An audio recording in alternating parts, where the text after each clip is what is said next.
Bismillahirrahmanirrahim. Assalamualaikum warahmatullahi wabarakatuh.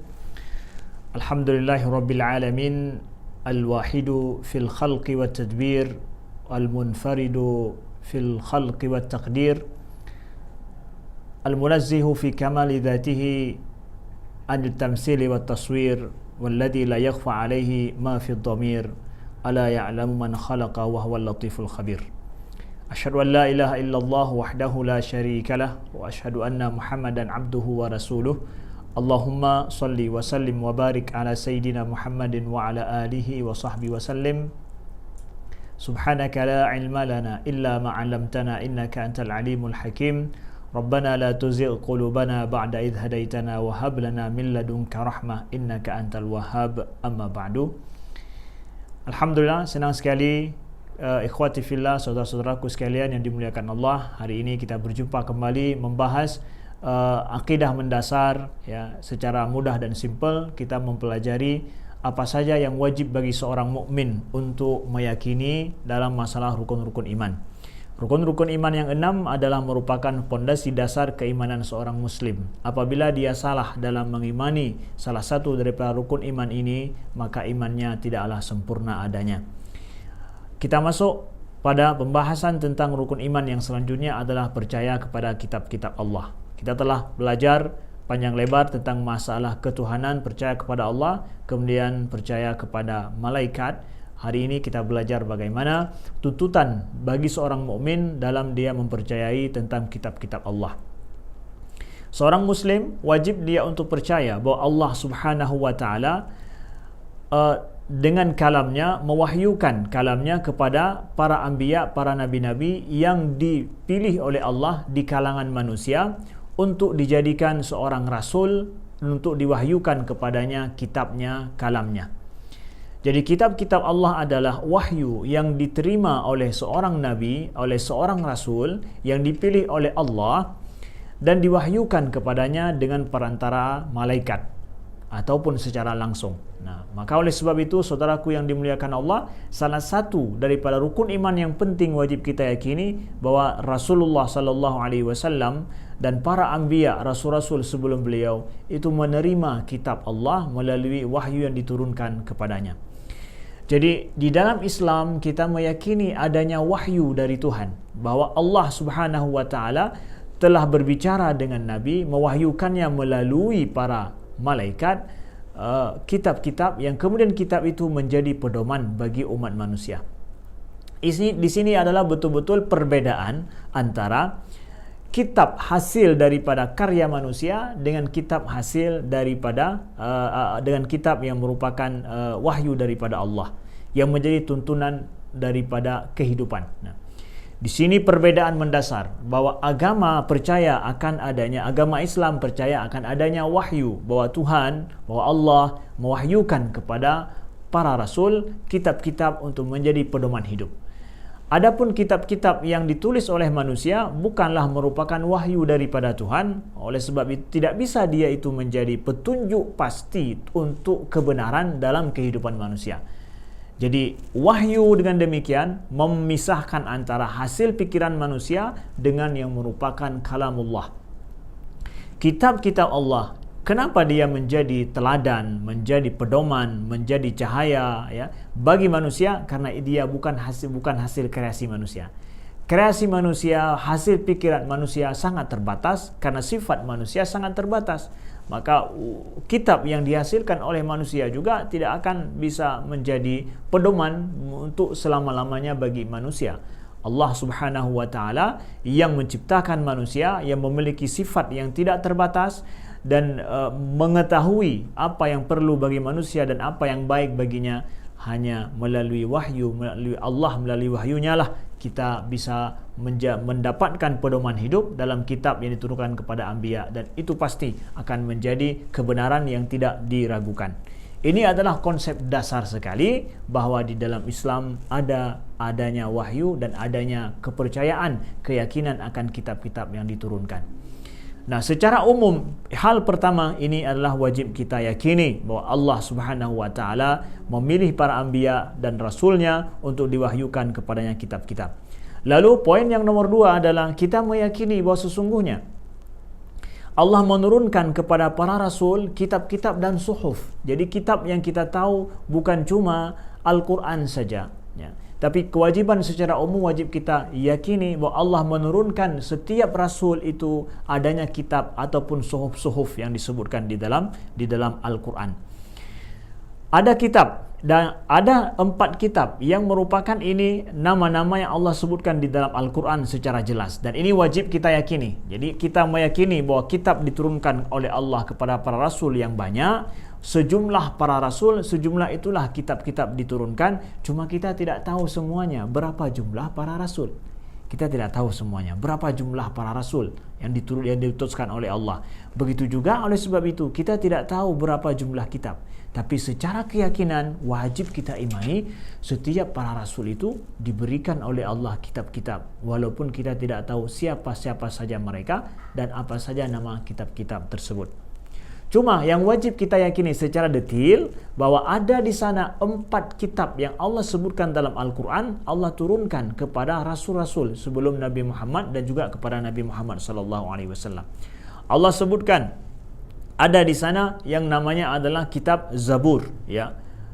Allah sebutkan dalam surah An-Nisa ayat 163, wa ataina Dauda zabura, dan kami berikan kepada Daud itu Zabur. Jadi kitab Zabur diturunkan, diberikan kepada Nabi Daud. Begitu juga kemudian, ya, Allah sebutkan ada di sana kitab Taurat, dan juga kitab Injil, ya.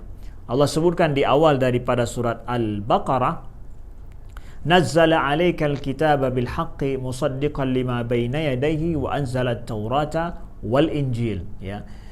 Dialah yang telah menurunkan kepadamu wahai Muhammad Alkitab, yaitu Al-Quran secara benar, ya, yang membenarkan terhadap kitab-kitab yang terdahulu. Apa itu? Dan Allah menurunkan wa anzalat taurata wal injil, dan Allah menurunkan Taurat dan juga Injil. Secara namanya Allah sebutkan langsung dalam Al-Quran, ada Taurat, ada Injil. Dan ini wajib kita imani secara detail. Jadi kalau orang nanti menyatakan bahwa apakah Taurat itu apaan sih? Injil itu apaan sih? Kita semua tahu itu adalah kitab Allah yang diturunkan kepada Injil kepada Nabi Isa dan Taurat kepada Nabi Musa. Tidak boleh seorang Muslim tidak tahu masalah itu. Dan janganlah kita mengatakan bahwa Taurat itu bukan kalam Tuhan, Taurat Injil itu bukan kalamullah. Taurat kalamullah, Injil kalamullah. Cuma berbeda dengan Taurat yang hari ini ada di tangan manusia dan Injil yang ada di tangan manusia. Ini perlu dibedakan. Kita meyakini bahwa Injil yang ada saat ini di tangan manusia, begitu juga Taurat yang ada di tangan manusia hari ini, itu adalah muharrafah, tidak asli sebagaimana adanya, karena tidak ada banyak hal di sana, banyak hal yang tidak sesuai dengan Al-Quran. Jadi oleh sebab itu kewajiban kita meyakini bahwa sesungguhnya Taurat itu aslinya adalah kalamullah, Injil itu aslinya kalamullah yang benar diturunkan kepada Nabi Musa dan juga kepada Nabi Isa. Begitu juga Zabur kepada Nabi Daud. Tapi untuk Injil, Zabur hari ini kalaulah ada, tidak wajib kita mengimani bahwa itulah kalamullah dan itulah merupakan yang diturunkan kepada nabi-nabi sebelumnya. Tidak wajib kita imani itu.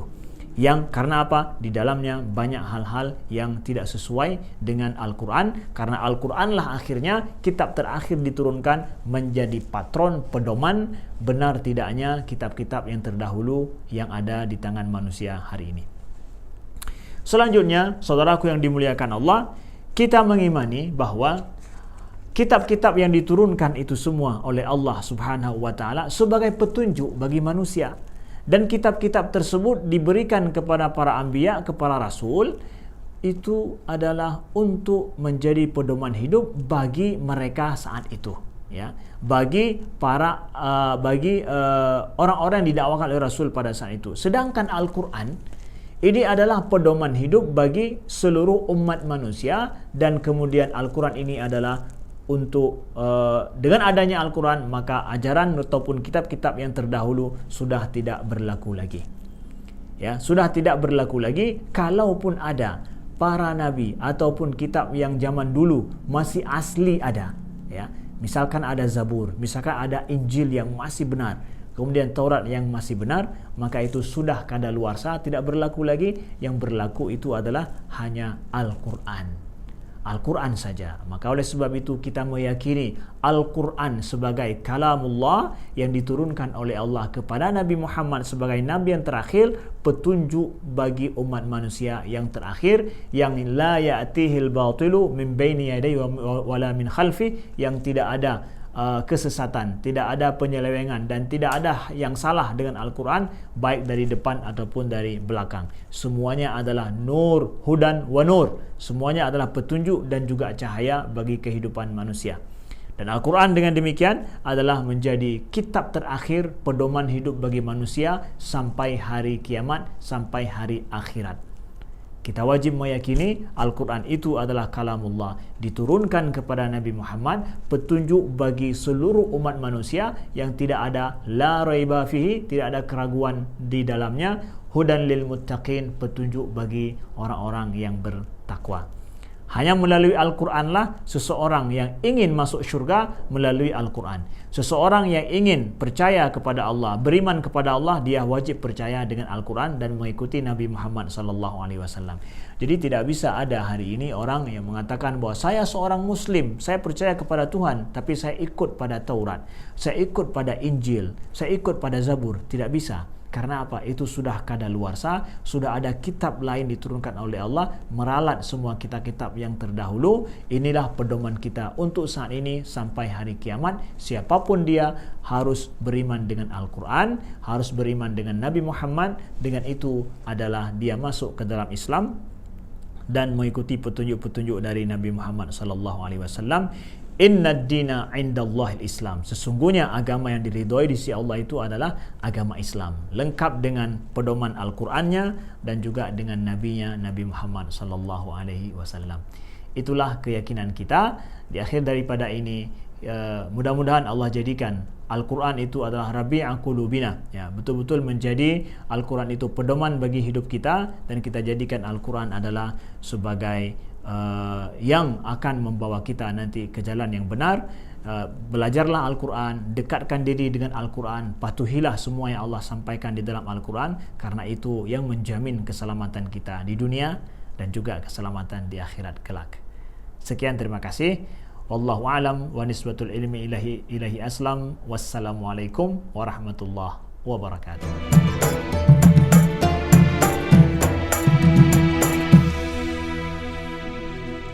Ya, beriman kepada kitab-kitab Allah.